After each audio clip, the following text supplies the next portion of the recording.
साथियों, यदि आप पावर ऑफ अटॉर्नी मुख्तारनामा से ज़मीन रजिस्ट्री बैनामा करवा रहे हो तो आप सावधान हो जाइए। आपको ये नदीम खां बनाम महरुल निसा वाला आदेश ज़रूर देखना चाहिए।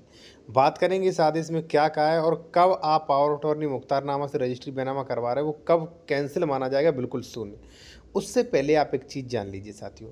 साथियों, जब भी आप ज़मीन खरीदते हो तो वहाँ पे आप कई चीज़ें चेक करते हो और करनी भी चाहिए। प्रॉपर्टी ट्रांसफर एक्ट सेक्शन 3 कहता है, ठीक है। जैसे मान लीजिए इसका डबल रजिस्ट्री, इसका कोई पहले से मान लीजिए एग्रीमेंट वगैरह तो नहीं कर दिया गया, ठीक है। इस पर कोई केस तो नहीं चल रहा, इसकी श्रेणी नंबर क्या है, खातेदार का वर्ग क्या है, ठीक है। म्यूटेशन हो चुका है कि नहीं, कोई स्टे वगैरह तो नहीं, कोई इस पर विवाद तो नहीं चल रहा, ठीक है। डबल रजिस्ट्री, ये सारी चीज़ें आप चेक करिए, ठीक है, पहली चीज़।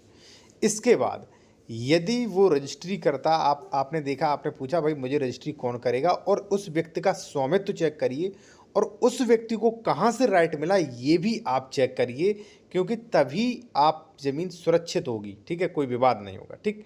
अब सवाल आता है साथियों कि जैसे मान लीजिए आपको पता चला कि कोई व्यक्ति आपको मुख्तारनामा पावर ऑफ अटॉर्नी से रजिस्ट्री करेगा, तो फिर यहाँ पे आप ये जांच पड़ताल कीजिए, ये आदेश देखिए, ठीक है। एक चीज़ मैं आपसे और कहूँगा कि यदि आप कोई कानूनी सलाह लेना चाहते हैं या आप उत्तर प्रदेश में ज़मीन खरीद रहे हैं, ये सारी चीज़ें आप डॉक्यूमेंट्स चेक करवाना चाह रहे हैं, जैसे डबल रजिस्ट्री तो नहीं, इस पर कोई विवाद तो नहीं, ज़मीन खरीदने लायक है कि नहीं, तो आप चेक करवा सकते हैं मेरे द्वारा। कॉन्टैक्ट नंबर हमारा वीडियो के डिस्क्रिप्शन में दिया गया है साथियों।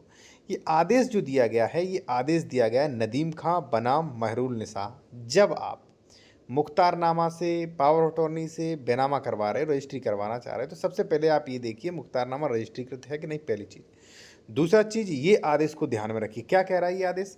मुख्तारनामा निष्पादन करने वाले व्यक्ति की, यानी कि जिसने पावर ऑफ अटॉर्नी किसी व्यक्ति को किया है, अधिकतर बिल्डर करते हैं, ठीक है, मृत्यु के बाद मुख्तारनामा द्वारा विक्रय विलेख निष्पादित, उसकी मृत्यु हो गई और किसी ने फिर बैनामा कर दिया तो क्या होगा, यह धारित किया गया कि मुख्तारनामा निष्पादक जिसने किया था उसकी मृत्यु हो गई तो मुख्तारनामा धारक द्वारा निष्पादित जो भी उसने विक्रय विलेख बैनामा रजिस्ट्री की है वो शून्य एवं निष्प्रभावी रहेंगी और ऐसे विक्रय विलेख के आधार पर आपका दाखिल खारिज भी नहीं होगा।